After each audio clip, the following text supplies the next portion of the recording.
Hey everyone, welcome back to my channel. So, I'm still trying to process what happened last night with the New York Rangers. Mika Zibanejad, who I've been a huge fan of since the Rangers acquired him years ago from the Ottawa Senators, sending Derek Brassard the other way, and I believe the Rangers also acquired a second round pick along with Mika too. At the time of that trade, I thought to myself, dang, I don't want to see Brassard go. Came off of a great season with the New York Rangers. I believe he had upwards of 30 goals, or if not, he definitely had 30 goals. It was his best career year, and seeing him go really bothered me. I was a big fan of Brassard's, but then I also realized how strong of a player Zibanejad not just was at the time, but was going to be. I remember how much of a standout he was when he played in junior with Sweden, and they won gold that year. And I think he had the game winner, or he had a fantastic goal during that tournament nonetheless.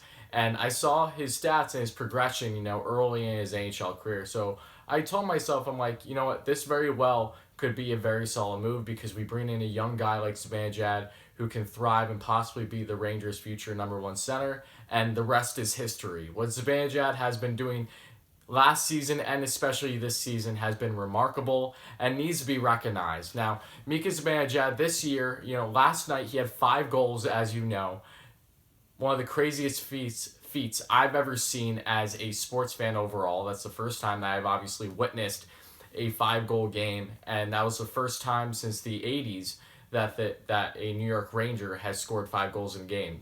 Mika Zibanejad is now the third player in Rangers history, and I believe he's only the seventh in the last 25 years.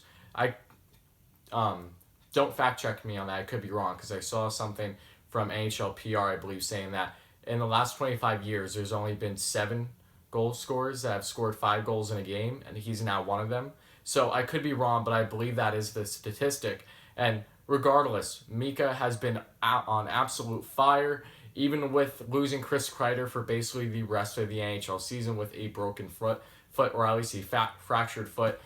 He is thriving, and along with him is obviously Artemi Panarin, who has been fantastic as well.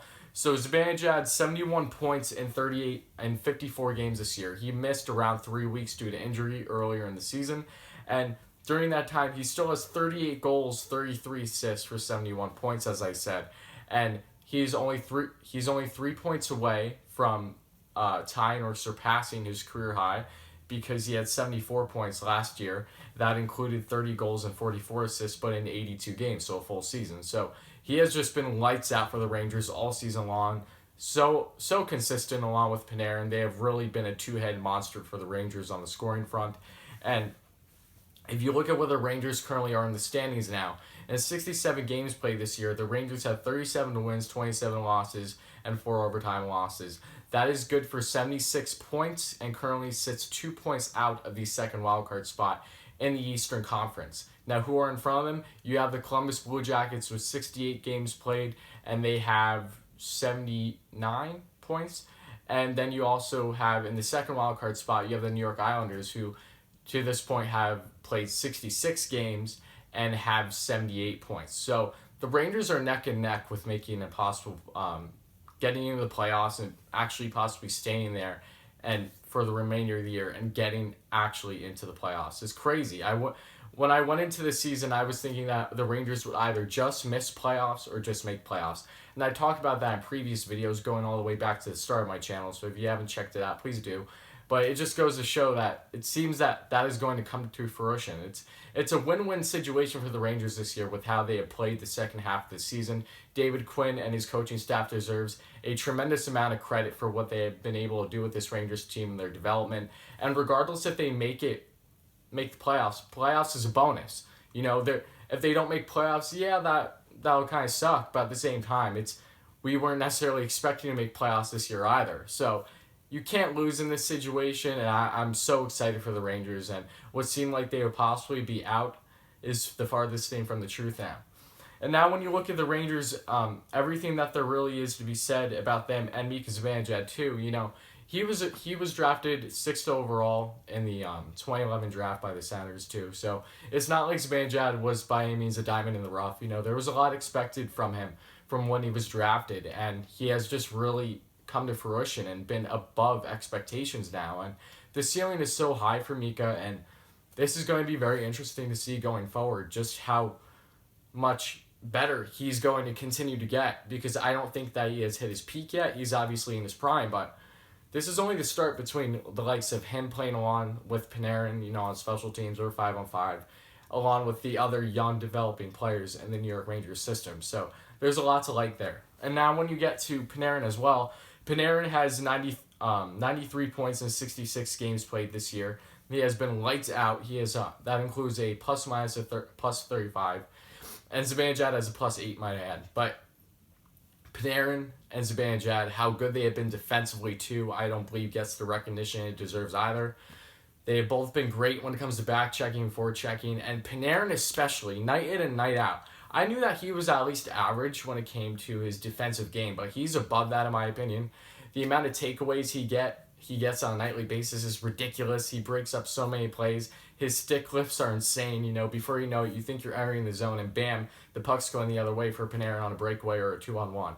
So he has just been tremendous for the Rangers in all facets of his game, and this is only the start for him with his long tenure going forward with the New York Rangers. And now you look at Zibanejad. He is currently 5th in the NHL in scoring. He, with scoring goals, I should say. He is 13th in points with only playing 54 games. He is 3rd in power play goals with 15, and he is 4th with shorthanded goals with 3. So all those stats are awesome. And then you look at Panarin. He's 3rd in the NHL in assists. He is tied for 3rd in points overall, and he is 2nd in plus minus. So plus minus, which may kind of seem like a iffy stat, if you will, because it really depends on a lot of factors with how well your team is defensively, the situations you're put in. But if you look at Panarin, especially for the first half of the season, the Rangers were one of the worst teams defensively in the league, and they're still right around average now, I would say, if not below that, statistically speaking. And Panarin has been lights out with just always being on the ice, making things happen. That's why he has just had a fantastic career year and could very well end the season with at least 100 points. So it has truly been remarkable what not just him and Mika have done this season, but the entire Rangers group and how much they've rallied around each other throughout the past couple months. And then you get into what can really be expected for the remainder of the year. So as I said, there is a lot that can happen. My thought process right now is the Rangers could very well make playoffs. I think they have a much higher chance than they did before, given Carolina and their goaltending woes with the injuries to Peter Mrazek and James Reimer. That is really worrisome for them, and the play that they have been doing as of late, really since the deadline, has not been up to where they need to be. Then you have the Florida Panthers as well, and the Panthers have 74 points, might I add, so they're 2 points behind the Rangers in 67 games played, and Carolina is 1 point behind the Rangers in the standings at 75 points in 65 games played. So there's some games on hand for Carolina, but it really all comes down to their goaltending for them, and if they can get their new acquisitions to really click together. Florida, I really think, is out at this point. They have really fallen the past month or so, which is unfortunate because I do like Florida's squad quite a bit, but overall, the Rangers have a very strong chance of making playoffs, and if they do, it is going to be because of the likes of Mika Zibanejad and Artemi Panarin. And if that is the case, then they are unbelievably deserving of awards, whether it be the Hart going to Artemi Panarin, the Selke possibly going to Zibanejad, and we're at the point where Zibanejad is in the running for the Rocket Richard. I don't think he will get there, but he is making a good case now when you add 5 goals in one single game. That really helps your stats. So overall, I'm so happy with the Rangers and this outcome last night. It was such a frustrating game at the same time as it was entertaining, with the back and forth just not keeping the lead against the Capitals. But this is a sign of good things to come, hopefully. And Igor Shesterkin is back practicing, full contact, which seemed like he would be at long term with a slight fracture of his rib from the car accident with Pavel Buchnevich. But that doesn't seem to be the case now. He's progressing better than expected. And Shesterkin very well could be back for the Rangers' next game on Saturday versus the Devils, which in my mind would make perfect sense going up against a team like the Devils, where not to down the Devils, but we know the type of season that they're having, so that would probably be an easier workload for Shesterkin, say, versus, the Caps again, or, the Flyers, whoever it may be. So that's really all I have to say about that. Let me know what you think if you're a Rangers fan, or just a hockey fan overall, Zibanejad, Panarin, etc. What they have been doing this year has been unbelievable. That is really all I can say. And as Zibanejad was in his post-game interview yesterday, he was speechless on the turnout of the kind of game he had, and I don't blame him whatsoever. So let me know what you think. Let me know how you feel about Mika Zibanejad, Artemi Panarin, and this current New York Rangers team. Let me know if you feel that they will be deserving of awards coming out of the season, and even throw David Quinn in there as a possible award for the NHL's best coach.